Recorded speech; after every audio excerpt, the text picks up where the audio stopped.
YouTube channel अमर पंछी food वर्ल्डको तर्फबाट मैले बेसिक कुकिङ सुरु गरेकी छु। यस बेसिक कुकिङको मार्फतबाट म हजुरहरूलाई हामीले दैनिक जीवनमा खाने परिकारहरू छिट्टो समयमा नै घरमै पाइने सामग्रीहरूबाटै कसरी तयार गर्न सकिन्छ भनेर सिकाउँछु। यसै सिलसिलामा आज म हजुरहरूलाई हामी नेपालीहरूलाई एकदमै मनपर्ने यो सुजीको पुवा बनाएर देखाउँदैछु। यसलाई बनाउन एकदमै सजिलो छ र 5 मिनेटमा नै यो एकदमै सजिलैसँगले तयार हुन्छ। यो एकदमै न्युट्रिसियस पनि छ।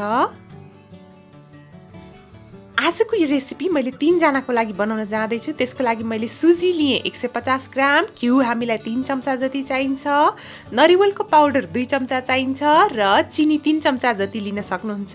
हजुरहरूलाई डायबिटिज छ भने चिनी नराख्दा पनि फरक पर्दैन। ड्राई फ्रुट्सहरू घरमा जे उपलब्ध छ त्यही लिन सक्नुहुन्छ। मैले चाहिँ 3 वटा जति यो छोकडा, काजु 5 वटा जति, आलमोन्ड 6 वटा जति, पिस्ता 5 वटा जति र कालो किसमिस चाहिँ 15 वटा जति लिए। हामीलाई अझ यो परिकार मिठो बनाउनको लागि गरम मसलाहरूमा 4 वटा सुकमेल, 4 वटा ल्वाङ र 1 पिस चाहिँ यो दालचिनीलाई लिए। यो परिकार एकदमै मिठो हुन्छ। यो गरम मसला हाल्यौँ भने यसलाई मैले हल्कासँगले थिच्दैछु। यो सिलौटामा पुरै धुलो बनाइराख्नु पर्दैन। र ड्राई फ्रुट्सहरूलाई पनि सानो सानो पिस गरेर मैले काटेँ यसरी। र त्यसपछि अब एउटा प्यानमा म यसरी घिउलाई पगाल्दैछु। यो घिउमा बनाउने परिकार भएको हुनाले एकदमै न्युट्रिसियस पनि छ। मैले यसरी गरम मसलालाई राखेँ, त्यसपछि ड्राई फ्रुट्सलाई पनि हल्का फ्राई गर्दैछु।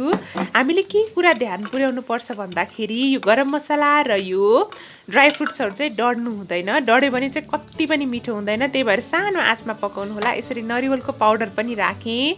हामीले कुनै पनि यो पुवामा चाहिँ नरिवलको पाउडर राख्यौँ भने एकदमै टेस्टी हुन्छ। तर यो भुट्दाखेरि चाहिँ हामीले गोल्डन ब्राउन नहुन्जेल भुट्नुपर्छ।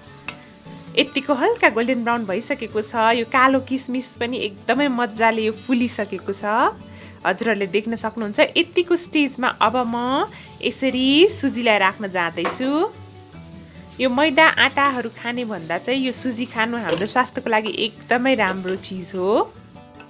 यसरी चाहिँ हामीले सुजीले हल्का कलर चेन्ज नगरुन्जेल हामीले यसलाई भुट्नुपर्छ। लाइट ब्राउन नहुन्जेल हामी यसलाई पकाउँछौँ। र त्यसपछि चिनीलाई राखेँ मैले 3 चम्चा जति। मैले पिसेको चिनीलाई राखेँ। हजुरहरूले डाइरेक्ट चिनीलाई राख्न सक्नुहुन्छ वा सक्खरलाई राख्न सक्नुहुन्छ। एकदमै टेस्टी हुन्छ यो परिकार। एकदम हल्का मिठो बास्ना आइसकेको छ यसबाट। धेरै डार्क ब्राउन चाहिँ नबनाउनु होला। यसलाई यत्तिकै खाँदाखेरि मिठो हुन्छ। हल्का कलर चेन्ज भइसकेको छ। अब म हजुरहरूलाई सर्भ गरेर देखाउँदैछु। यो चाहिँ बालकदेखि वृद्धासम्म सबैलाई मनपर्ने परिकार हो।